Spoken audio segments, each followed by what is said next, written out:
Je me dis, oh putain, on peut faire un truc aussi méchant sans tout la comédie, entre guillemets, hein, vraiment death metal autour.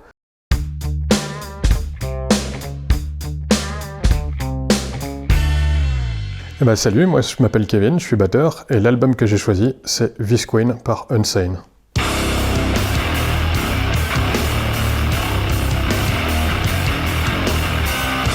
Et ben, donc j'ai découvert cet album à la sortie, en 2007, via un webzine. Pour moi, c'était la bible du voici du métal, un peu à l'époque. Ce webzine, c'était VS Webzine, que j'adorais vraiment. Et en fait, il avait été chroniqué album du moment, je crois que c'était pas album du mois, c'était album du moment. J'avais été écouté, comme ça, j'ai jeté une oreille. Et à cette époque, en fait, j'écoutais beaucoup de death metal, vraiment que des trucs trigués à donf, ultra rapides.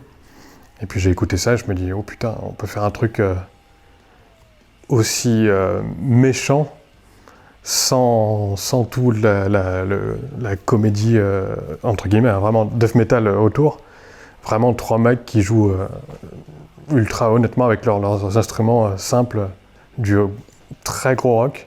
Et là je me suis dit, ouais, c'est quoi cette tuerie? Puis bah, depuis ce moment-là, je me suis dit, un jour, si je dois démarrer un groupe avec des potes et faire de la musique que je veux, ce sera un truc à la Unsane, quoi, vraiment. C'est comme ça que j'ai découvert, donc ouais, 2007 à la sortie. Et puis là, coup de cœur, direct.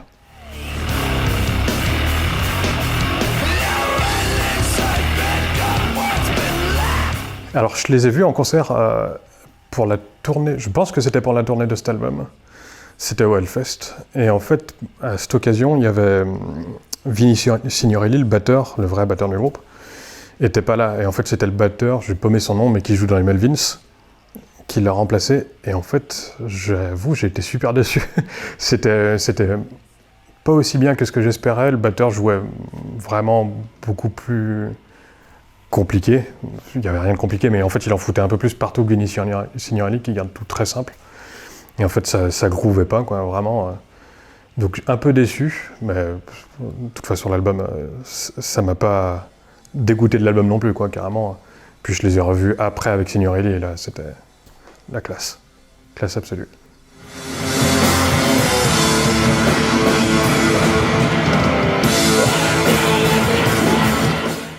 Pourquoi cet album? C'est parce que si je devais commencer un groupe de zéro, je m'orienterais vers un truc comme ça, quoi, vraiment, où il n'y a pas à réfléchir quand tu joues, il n'y a pas le côté physique du death metal où tu es vraiment obligé de faire attention à tout, il n'y a pas de trigger, il n'y a pas de... C'est juste trois mecs, leurs instruments, et c'est ça qui m'intéresse vraiment, quoi. C'est ultra honnête. Je pense que c'est un des albums les plus honnêtes que j'ai entendus, et c'est ça qui fait que j'ai choisi cet album-là, vraiment. Alors, influencé... pas vraiment dans mon jeu, je pense pas, dans le sens où de toute façon j'ai jamais fait un truc qui se rapproche de ça musicalement au final. Par contre, à chaque fois que je vais enregistrer, chaque producteur, s'il me demande qu'est-ce que tu veux comme son de batterie, et puis même si je peux essayer de l'orienter vers le son de basse en particulier, surtout sur cet album, je dis faut écouter ça, et à chaque fois je connais pas un ingé son qui m'a dit c'est quoi cette merde pour l'instant, la prod est pourrie et tout. Non, tout le monde a dit wow. Soit déjà ils connaissaient d'avant parce qu'ils savaient que ça sonnait d'enfer, soit ils ont tous été fans à ce moment-là.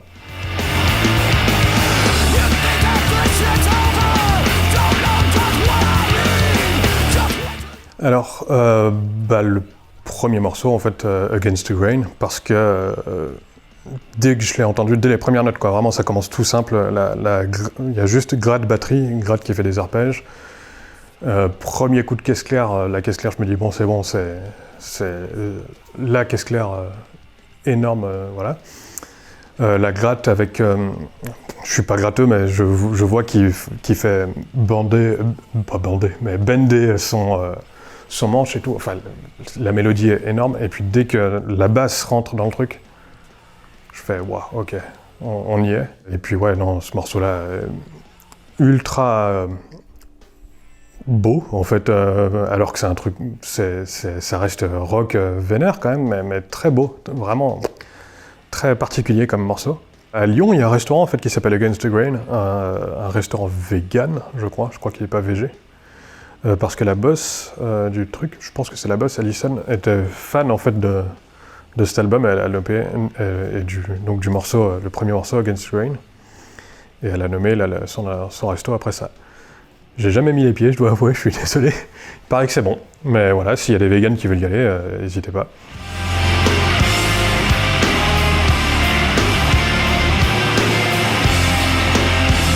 Et puis le deuxième morceau en fait que je choisis, ce serait le morceau numéro 2 aussi, dans l'ordre, parce que son basse en fait, dès le début, c'est à chaque fois vraiment, je fais écouter à tous les producteurs.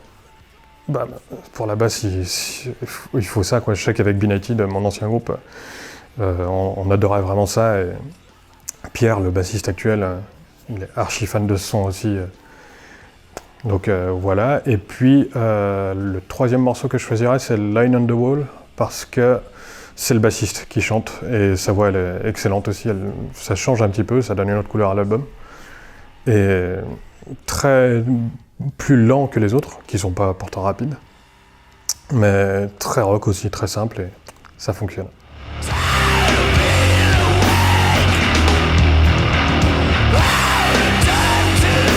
Donc Unsane, je les ai revus alors je sais pas quelle année, je les ai vus en tout cas les 2 fois où ils sont passés à l'épicerie moderne récemment. Les 2 fois, ça fait partie des 2 meilleurs concerts de ma vie, quoi, vraiment. Après je suis un peu une groupie, donc voilà, en tout cas d'Unsane. Et la baffe, quoi. Là pour le coup, Signorelli était là à la batterie.